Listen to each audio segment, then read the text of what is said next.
I think the number one point I would make is starting out, go to get as much of a formal education as you can from an organization or from a academic uh, uh, venue Mm, where it's not just a level of working a camera, but that gets deeper into the culture of photography as well as the technique. The equipment is on top of that, but also if you're exploring getting into the actual industry, start searching for the areas that you're interested in and try and diversify as much as you can. Like I said, I ran from weddings as fast as I could because that didn't fit my passion. mhm, Architecture, I studied architecture initially. I'm not sure if I mentioned that, but I mm. initially studied architecture, graphic design, as well as photography at the community Oh, college level. interesting. And that fueled my passion. Another thing, people ask me, what do I sell my work for? The first thing I tell them is I don't, I license it. And you're setting a tone immediately when you do that. In my seminars, that's pretty much how I start my seminar as well. So everybody here got a freebie. Uh, it's just so important to let people know that you do not own your images. You Right. license the images. When you are building your estimate, it's clearly um, mentioned that you own the images. Your terms and conditions, ASMP has a whole section on creating your forms. And I highly recommend joining ASMP and then going into that website. Again, they didn't pay me to say this. I've been a member of ASMP since 1983, and they have been such a tremendous help. They used to freely offer that information, but they realized too many people were getting them for free, so they decided you have to become a member. But they have so many different areas. They have an academy. They also have um, paperwork that you can explore, different kinds. I built my estimate invoice form. It's all in one originally from theirs. And originally it was 4 or 5 pages. I said, nobody's going to read this. So I was able to make it concise. My fee structure and expenses are broken down on one side. And I can I'll freely send you a copy of my invoice estimate form, Oh, nice. Thank complete with you. the terms and conditions. So, and I share it with anybody. It's important. Um, it's one of those things where it clearly spells out license for usage will not be released until payment is received in full. That's a key clause to have in there. Sure, sure. Another one is a retainer, not a deposit. Right. I've had so many cases where that retainer has come in handy. And a retainer, the difference between a retainer, a deposit, you have to get the money back if they demand it. With a retainer, no, they don't. They don't get it back. It's a retainer. Right. So I charge a 50% retainer upfront before the assignment. I had one case in Las Vegas where I was doing an assignment on the MGM campus. And I was really excited working with this ad agency out on the East Coast. Uh, and decided to treat him to dinner. So it was the creative director, the art director, art buyer, uh, account executive, and some other person. And they handed me this form. And it was a purchase order. This is another thing I want people to be aware of. Purchase orders sometimes can be plain and simple, and sometimes they can be completely contrary to what you're planning on getting into. In this case, Right. it had the term buyout, which is a very loose phrase. Buyout, it can mean anything. It had work made for hire, which means I become an employee of them. You already know that. Mhm. No, I'm not going to do that. And it had a whole bunch of other things. My favorite was uh, I was going to be responsible for any errors that they make with my images. Uh, no, I'm not going to indemnify them unless they indemnify me as well. It mirrors each other. And I Mhm. looked at him. I said, I really appreciate your paying the retainer in advance. Please tell your attorneys that uh, if you don't cross these terms out that are on your purchase order, I'm walking away with your retainer. And they started nudging each other and laughing. I said, okay, what's so strange about this? And they all started signing off and giggling. I said, what's so funny? I said, Steve, it's the attorneys, not us. We want to work with you, but they've put these terms in because they're trying to get as much for their client as possible. Attorneys aren't bad people. They do what they have to do for their clients. They're serving their clients. I Right. hope I'm not talking too fast, but I get really No, passionate all about good. this. Um, Tons of great information. I used to talk a lot faster. The only time it benefited me was 18. I worked at a gas station. I talked way out of a holdup. But Good for you. too much information. Okay. Well, anyhow, it was one of those things where you're facing something that is not just affecting you, but the entire industry. If you go along with that, you're caving in, and you can't do that. Hmm. And that retainer gives you the power to walk away from something if you find their terms are uncomfortable. Yeah, That's one thing great that's point. so important to put a very strong emphasis on, is that retainer is a key factor. So Absolutely. so again, on my estimate form, a client will, um, part of my terms and conditions, I need to receive a check in advance or a payment in advance. The 50% and the balance could be net 1030 from that standpoint. Mhm. Nice. Excellent. So you've talked a little bit about licensing, which of course is near and dear to Craddock's heart, and understanding not only having licenses, but then being able to follow up on licenses and get people to re-up on the licenses is great. Negotiating, you hit a little bit on that when you talked about your dinner with the people from the East Coast. Can you share a little bit more about negotiating your prices with people? Yeah. Well, one thing, I work with architects, construction companies, and I don't want them to feel nickel and dime. In their Mm, case, they don't have that kind of a budget where they re-up. But I do want to talk about something, getting back to intellectual property. I found, and I'll mhm. get back to negotiating in a minute. I just want to make sure I don't forget to include this part because it's important. But I found back in around New Year's Eve 2005, I went to this one company's website and I saw none of my images on there. It was a clear copyright violation. This is before I really started registering my work. Mm. Um, and it was something my son taught me one of my best lessons. Write the first 10 letters and tear them up and start number 11 after you take about 10 deep breaths. And I sent him an email. I realized the best way to document this is by email. So I went ahead and sent the director of marketing an email. But before I did that, I called up their receptionist. You got a great website. How long have you been using? How long has your website been up? Oh, we just set it up last week. Oh, okay. So much for the time period.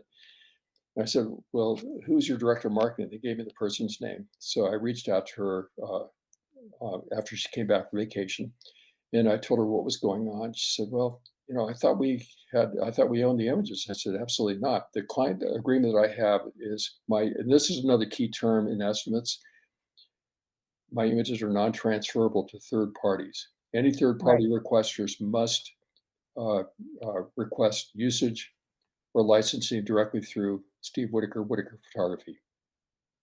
So that is another key phrase, and it's important.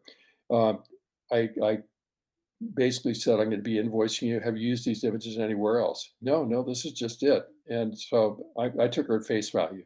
So I went ahead and sent her an invoice.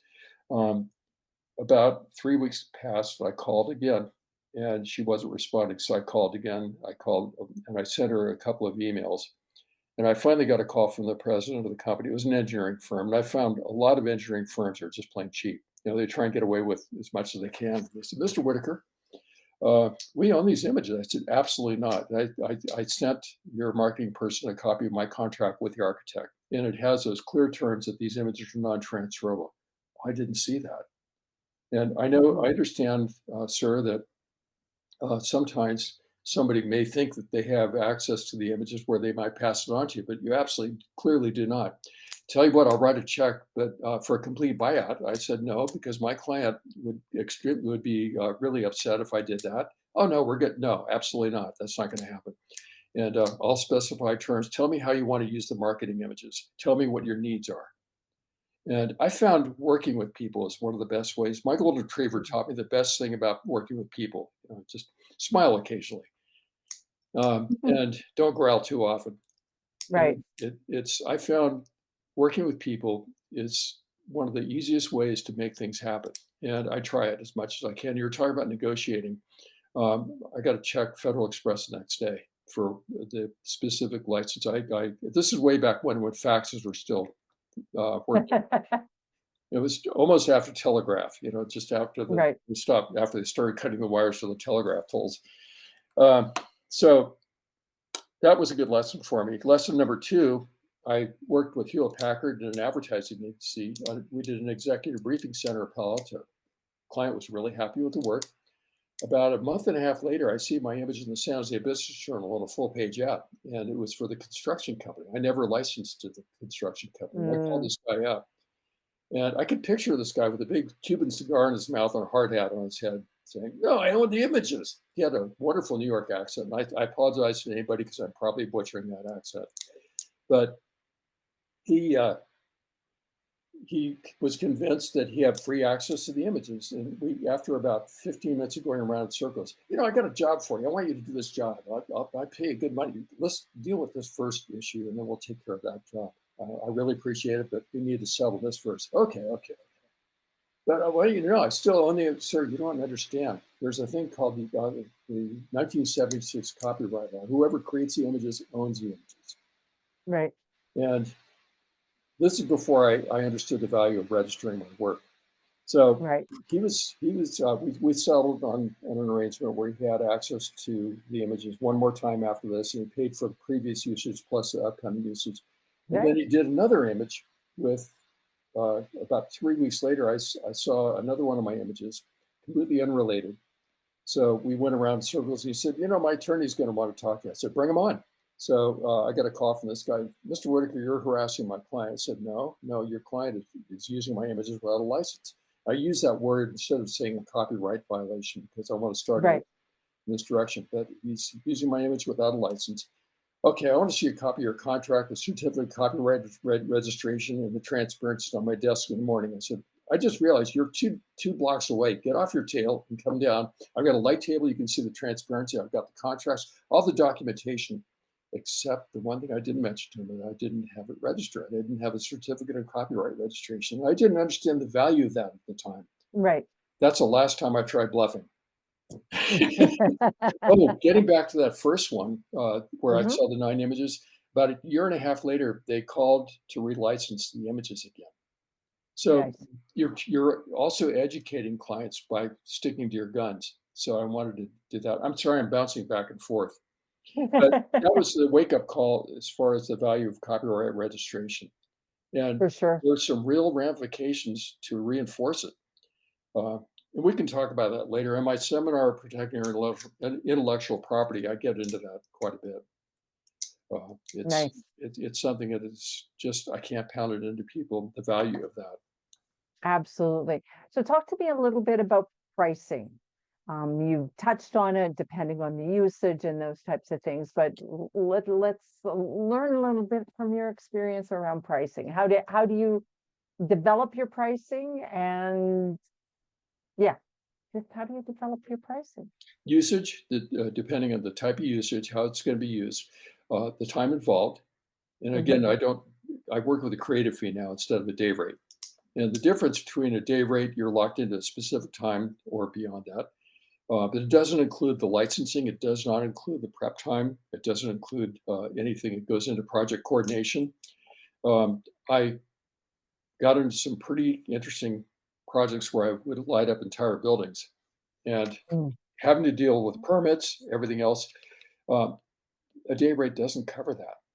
And Yeah, it's for one of sure. those things where you have to, people, that's the first question they ask you, what's your day rate? And I go into it saying it doesn't cover that. So I break it down in that direction. I had a case where, and this is what I was going to mention. I had a case where I got a call from an art director in Chicago wanting me to photograph a brand new condominium in San Francisco. This is around 2008, 2009. It was a 60-story tower, which is unusual for San Francisco. And he went over their requirements. Number one, they wanted to have global unlimited rights. Okay, check that box. They wanted to spread it out. They wanted to split it between 4 different entities. Okay, that's another thing to consider. They they wanted, I think, some like approximately 30 sunrises, sunsets, and interiors of the complex. It was a beautiful complex. Wow. So I said, okay, who's my competition? He said, there's only one other guy. His name's Mark Darley. I know Mark. We did a project with Architectural Digest together a couple of years ago. He's a great photographer. I really have a deep admiration for him. The guy broke out laughing. I said, what's so funny? He said the same thing about you. Nice. I just got a call from Mark a couple of days ago, and it's the friendships you build in this community. And what the point I'm making is, I called him up and I said, "How are you going to deal with this? This is more than just a buyout. They really have some overreaching terms in this." And he said, I know. Um, I'm. We can't really tell people what to charge, but we can share information. You can't Right. really collaborate because that's called price Mhm. fixing to a certain degree. Right, of course, yeah. And that's one thing that I want people to really consider. That you can't really tell people what to charge, but you can share information. And Mark and I had 3 or 4 phone calls where I was going to charge about 10 times my creative fee, and he was going to do about the same thing. Uh, we went ahead and sent our estimates in. He was a little more expensive than I was, but we were pretty close. And the he called me up and said, "Steve, the client just choked on the numbers." I said, "It doesn't Oh, no. surprise me." Well, they called back, both of us, and they said, "We're going to renegotiate." 2 of the entities dropped out, and we're going to go with national advertising, regional advertising. I think this is before, no, web was just coming in, so web was part of it, Right, and print. So we estimated again, sent it in. They choked on the numbers again, so they got it down to more limited use, where it was just regional advertising, web, print. And that was pretty much it. I ended up getting a job, and Mark and I still talk today about that. Yeah, it was a wonderful experience. The whole point I'm making is we're a community, right. connect with each other. Fast forward a few years later, many years later, uh, photo code comes in. And I use photo code a lot. When it first came out, you guys were way off target, but over the years, you've evolved and you've developed Mhm. some pretty close numbers. Your tips are amazing. And again, you never paid me to say this. This is just something that I'm just, but the one thing I want to let people know is it's only a starting point. Right, It's just a starting point. All you're doing is just giving people comparative numbers to look at and to explore. But it's just a starting point, and for good reason. Regional zones have different pricing structures or values. Some just don't have the 100%. economy to support higher levels, and that's part of negotiating, finding out what their needs are, and just pricing your structure to meet those needs.